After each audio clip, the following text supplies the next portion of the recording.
No one beat me. I did it to myself, because I thought that's how people became pure. This is my nightly ritual again. The fire, the bourbon, and the kind of silence where I hear my thoughts a little too clearly or loudly. I stare into the flames, listen to them crack and spit, and replay everything that happened. And the only thought that won't let go of me is, how could I have believed that? I suppose I should have gone to a priest. But the truth is, I doubt any priest would want to hear all the things I've done. This fire is the only witness that doesn't look away.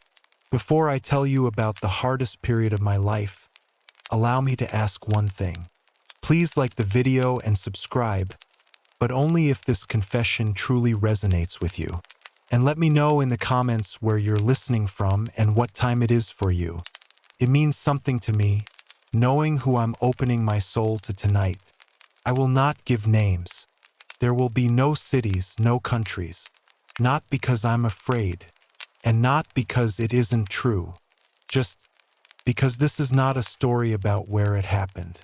It's a story about what stayed. And pain doesn't have coordinates. Started with the look. Not the shouting, not the punishments. Just a look. That quiet, loaded stare when I asked something I shouldn't. Or when I sat down too slowly. Or when I didn't nod fast enough during a lecture. That look stayed in my chest like a needle.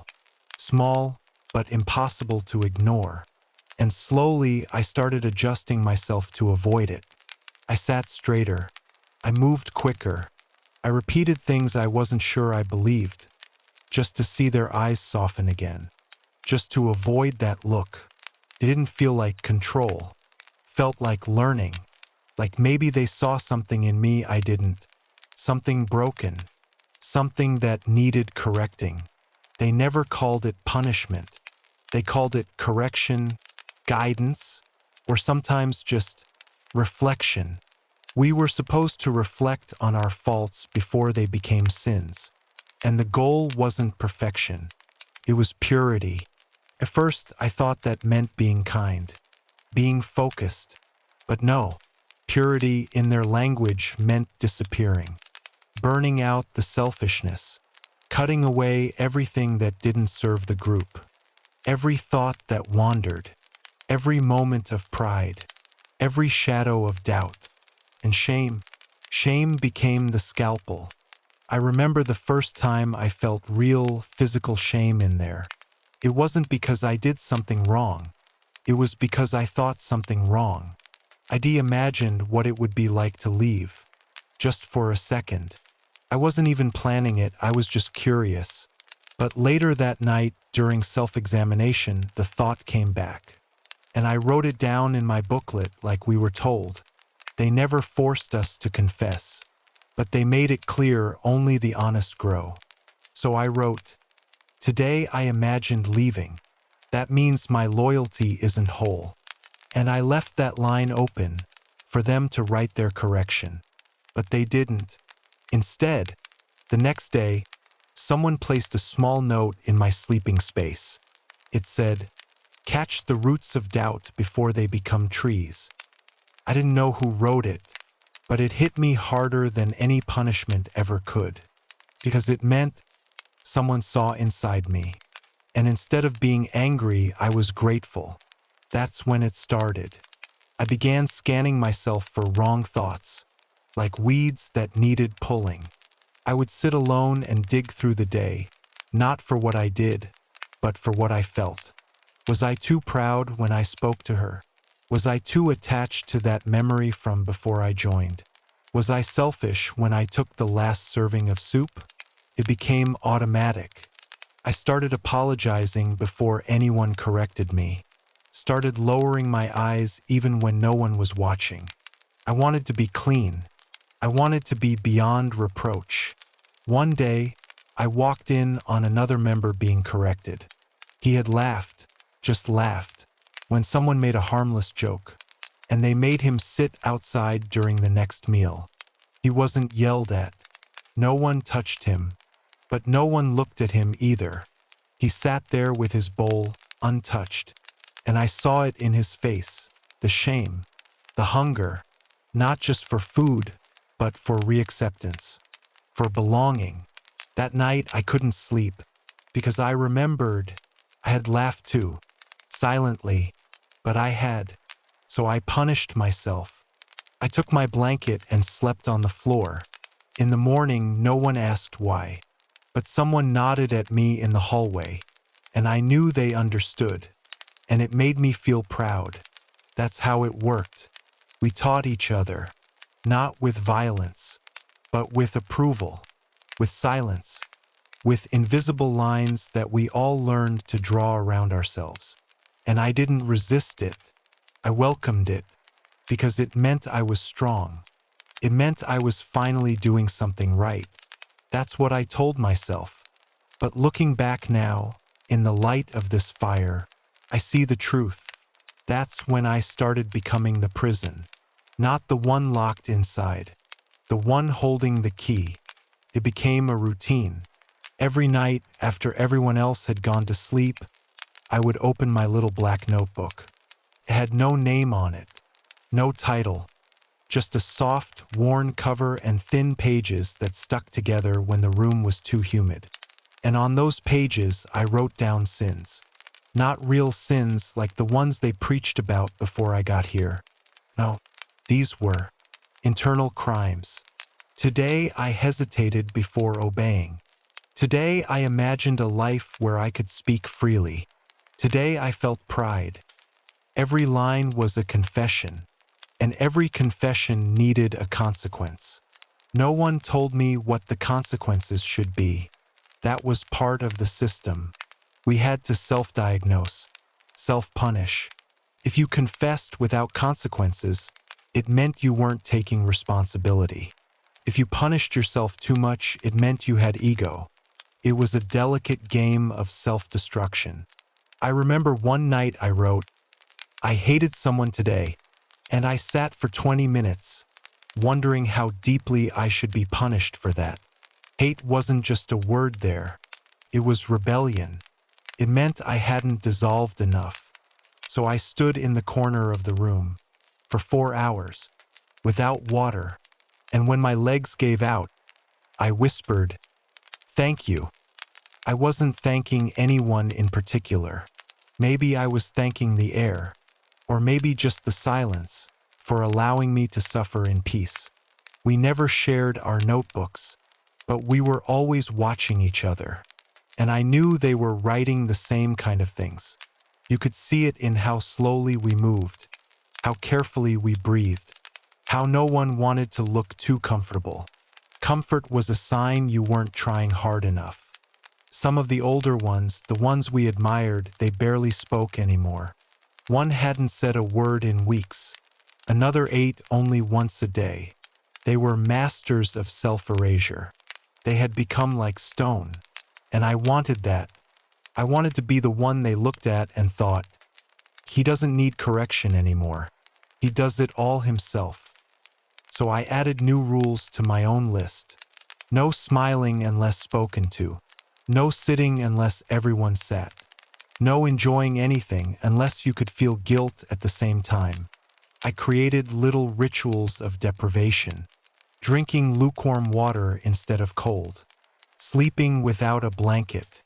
Standing with my hands open, palms up, as if I was offering myself to be judged. No one asked me to do these things, but when they noticed, they nodded. They said I was maturing. They said I had the spirit of discipline. And I believed them, because for the first time in my life I felt in control. Not of the world, not of others, but of myself. Every impulse examined, every emotion filtered, every thought interrogated before it could take root. I was becoming the guard and the prisoner at once, and oddly, felt good, because no one could punish me harder than I punished myself. No one could take away what I'd already given up, and no one could shame me more than I already had. They didn't need to correct me anymore. I was correcting myself, all the time, and the more I did it, the more I believed it was the path to something higher. Not salvation, not peace, just purity. Like burning something down to its bones and calling it beautiful because nothing is left to hide. At night, when the lights went out and we were meant to sleep, I stayed awake sometimes. Not to dream, but to dig deeper, to remember things I'd done before the group, things I used to be proud of, things that now made me sick. And I'd whisper to the ceiling, I see it. I see the dirt in me. And then I'd promise myself to be cleaner tomorrow. It wasn't about guilt anymore. It was about precision, dissecting the ego like a surgeon, until there was nothing left that hadn't been questioned. I stopped asking for guidance. I didn't need it. I knew the rules better than anyone, because I wrote them myself. And maybe that was the most terrifying part, that no one told me to destroy myself.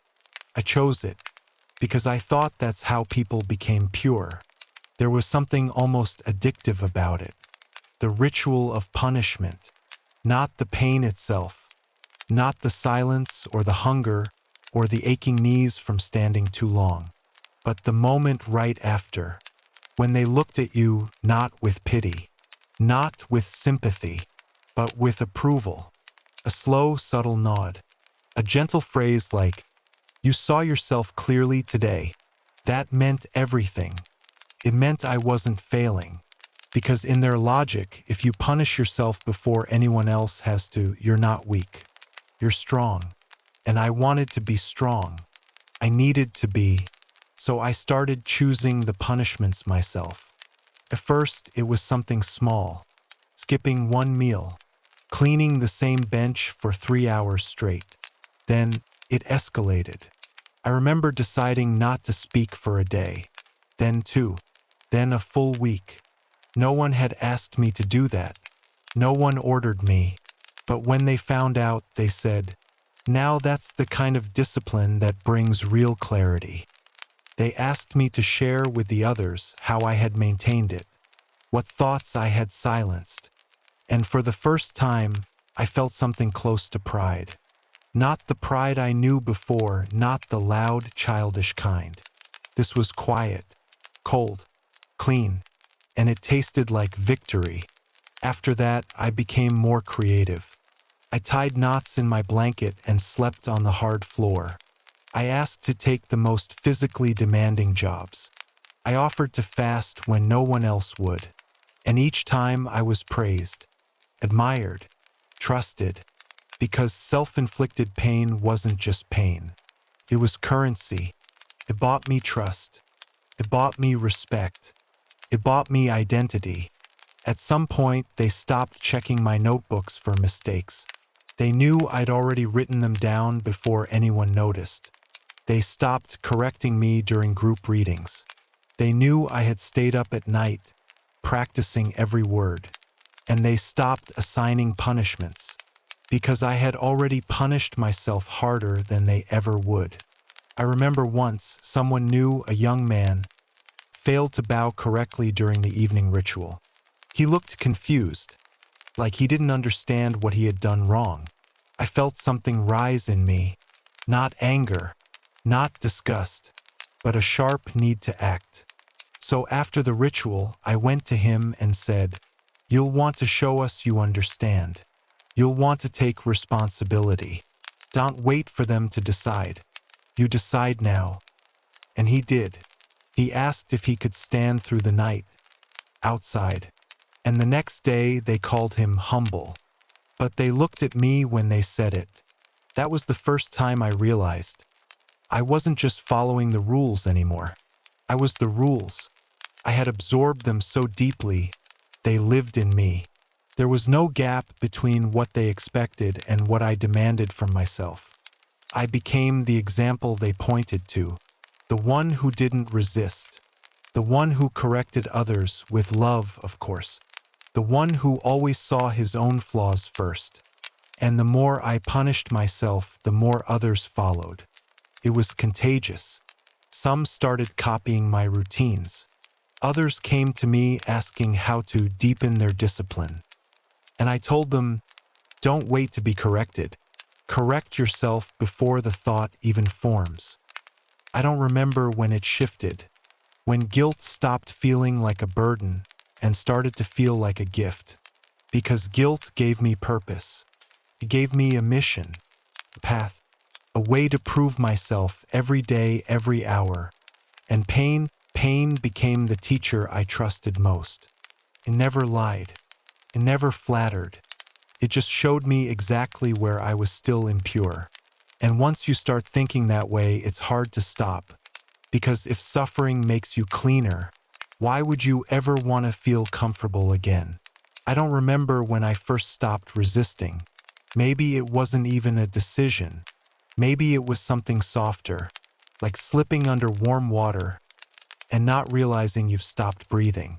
They used to say, pain reveals the truth. But no one told me that it also blurs it. Because after enough pain, you forget what normal used to feel like. And I wanted to forget. I wanted to be worthy. I wanted to be trusted.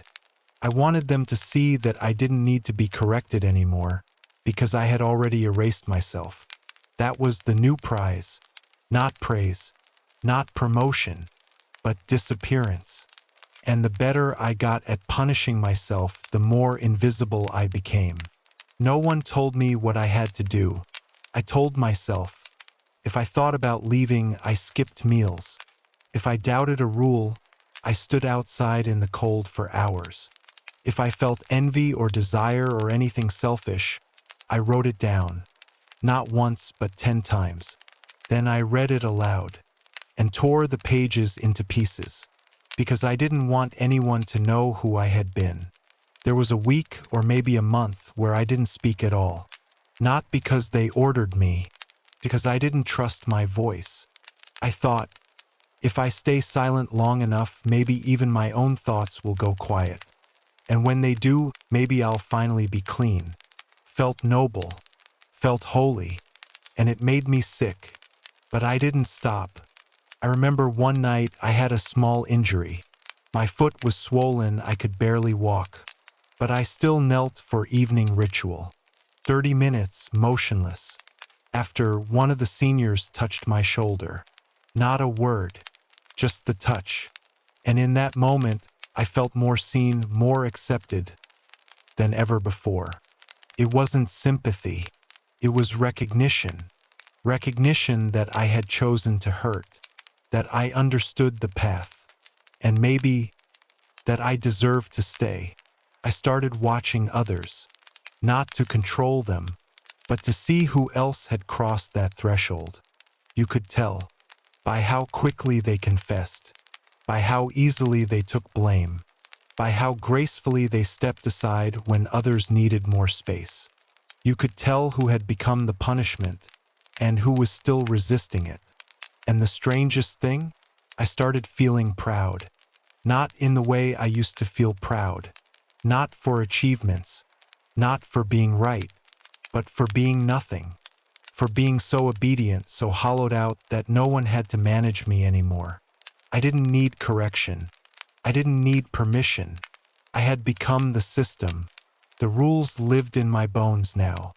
The shame wasn't something I carried, it was me. And if someone slipped, if someone cried or hesitated to admit fault, it wasn't anger I felt. It was sadness, because they still had so far to go. I didn't yell. I didn't accuse. I just watched them, quietly, with the same gaze that once trained me. And sometimes they would look down, ashamed, and that was enough, because the best punishment is the one you give yourself. And once you master it, no one can take it from you. That's the reward. You become your own prison and your own guard, and the silence around you finally matches the silence inside.